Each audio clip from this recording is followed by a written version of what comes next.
Welcome to Rascal Apiary. My name's Mike. I'm a journeyman beekeeper in North Carolina. Do you want to get better at catching swarms? If the answer is yes, then stick around.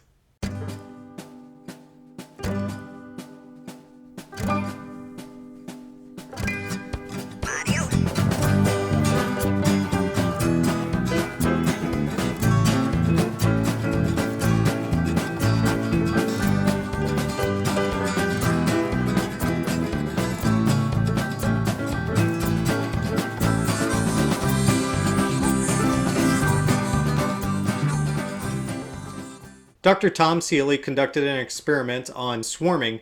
He used 10 liter, 40 liter, and 100 liter swarm boxes.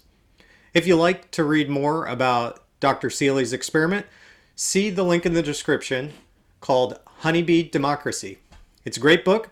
From Dr. Seeley's experiment, he discovered that 40 liter swarm boxes were the most likely to attract swarms. And what we have here is a 5-frame deep nucleus hive. This hive is 22.5 liters, so what we need to do is double the size and then hang it up on a tree about 7 feet high. Higher is better, but don't overdo your limits. This is what you want. Free bees. I see a lot of beekeepers ask if they can just put a nucleus box out and catch swarms. There's a chance, but it's slim at this point. A nuke box that is low to the ground will be the last on the bees list of viable new homes. If you want free bees, then you gotta put it in a little work. Let me know in the comments if you're a beekeeper who doesn't mind a little bit of work. Just a little bit. I'm gonna show you how to take this nucleus hive and transport it into a usable swarm box. Before I do, let's do question of the day.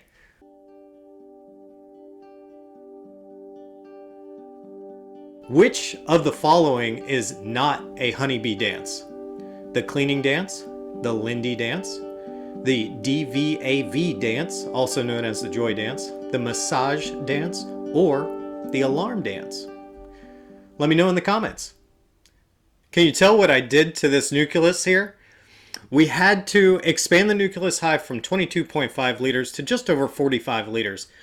This strip of wood on the back is to hang the box from a tree. All I did here was add some clasps in the nucleus box and the bottom box. This box on the bottom is kind of a hybrid style between a swarm box for queen rearing and a nucleus hive. Before we hang it in a tree, I like to burn the inside to make it smell like it's been struck by lightning, as a tree would. Would. I found that swarms like it when it has that light burning smell. To bait the hive, you can use lemongrass. I will typically add 1 drop to a cotton ball and place it near the inside of the entrance. Be careful using lemongrass. Nobody ever really mentions how much to use. A drop will do.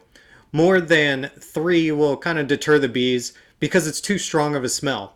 Keep in mind the honeybee's sense of smell is 100 times more sensitive than humans.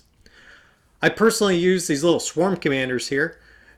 They look like little air fresheners. They just hang from the frame.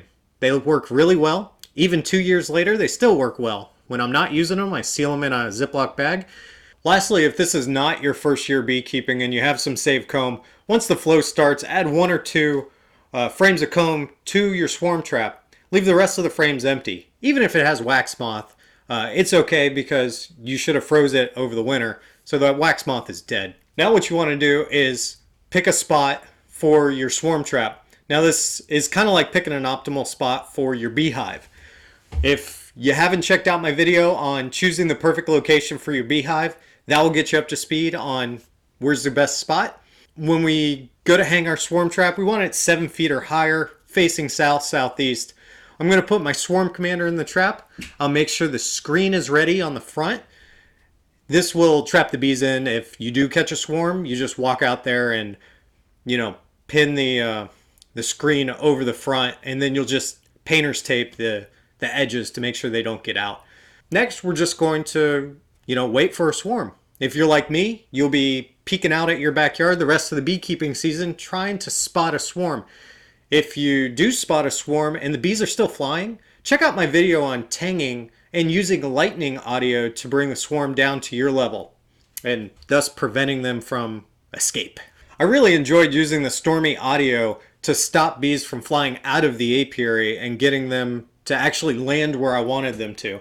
Lastly, there's a couple of scenarios that you might find yourself in when you hang your swarm traps.